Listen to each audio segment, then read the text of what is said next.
Welcome to waves media. Palnadu జిల్లా వినుకొండ జగన్పై విరుచుకుపడిన chief whip జీవి Anjaneyulu. Vinukonda MLA జీవి ఆంజనేయులు వినుకొండలో జరిగిన సుపరిపాలనలో తొలి అడుగు కార్యక్రమంలో పాల్గొన్నారు. ఈ సందర్భంగా ఆయన వైసీపీ అధినేత జగన్పై తీవ్ర స్థాయిలో మండిపడ్డారు. మాజీ సీఎం హోదాను మరిచి జగన్ హింసను ప్రోత్సహిస్తున్నారన్నారు. అలాంటివి ఇక చెల్లవని గుర్తించాలని పేర్కొన్నారు. ఈ కార్యక్రమంలో మున్సిపల్ అధికారులు, కౌన్సిలర్లు, నాయకులు, కార్యకర్తలు పాల్గొన్నారు. పట్టణంలో సుపరిపాలనలో తొలి అడుగు కార్యక్రమాన్ని 17వ వార్డులో చేశాం. అలాగే 22వ వార్డు కలిసాం. వాళ్ళు ఎక్కడ చూసినా ప్రజల్లో మంచి స్పందన. ఎన్డీఏ పాలన రావడం మా అదృష్టం అని చెప్తున్నారు ప్రజలు. అలాగే గతంలో 5 ఏళ్ళు గత పాలనలో వైసీపీ పాలనలో ఇసుకి వేసారిపోయాము, రౌడీయిజాలు, గుండాయిజాలు చూసి బాధపడ్డాము. గంజాయి గుట్కాలు చూసి మా పిల్లలు ఎక్కడ చెడిపోతారో అని ఆవేదన చెందామని చెప్తున్నారు.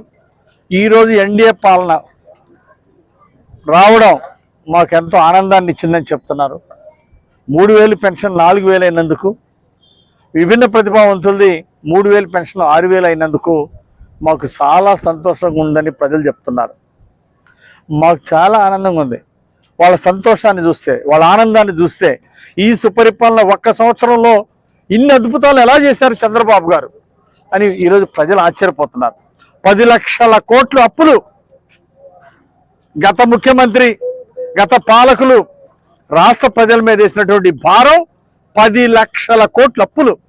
ఇన్ని అప్పుల భారంలో కూడా చంద్రబాబు గారు 3000 పెన్షన్ 4000 చేసి మొదటి నెల నుండి కూడా ఇవ్వడం చాలా సంతోషం.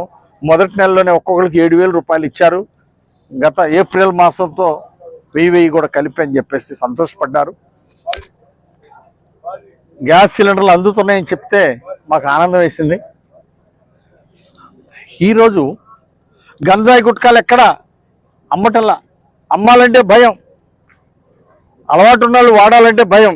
ఆ విధంగా వచ్చిందంటే కారణం సంవత్సరం క్రితం గంజాయి గుట్కాలు ఎక్కడ చూసినా దొరికినాయి. ఈరోజు ఎక్కడ అమ్మాలన్నా భయపడుతున్నారు. వాడాలనుకునే వాళ్ళు, ఉపయోగించే వాళ్ళు భయపడుతున్నారు. కారణం ఈరోజు ఎన్డీఏ ప్రభుత్వం అందించినటువంటి సుపరిపాలనలో తొలడిగంటే 10 లక్షల కోట్ల అప్పుల్లో కూడా ఇచ్చిన 6 హామీలు, సూపర్ 6 హామీల్లో 5 అమలు చేయటం అంటే జూలై మాస ఎండింగ్ కల్లా 5 హామీలు అమలు చేయటం అంటే ఇది గొప్ప చరిత్ర.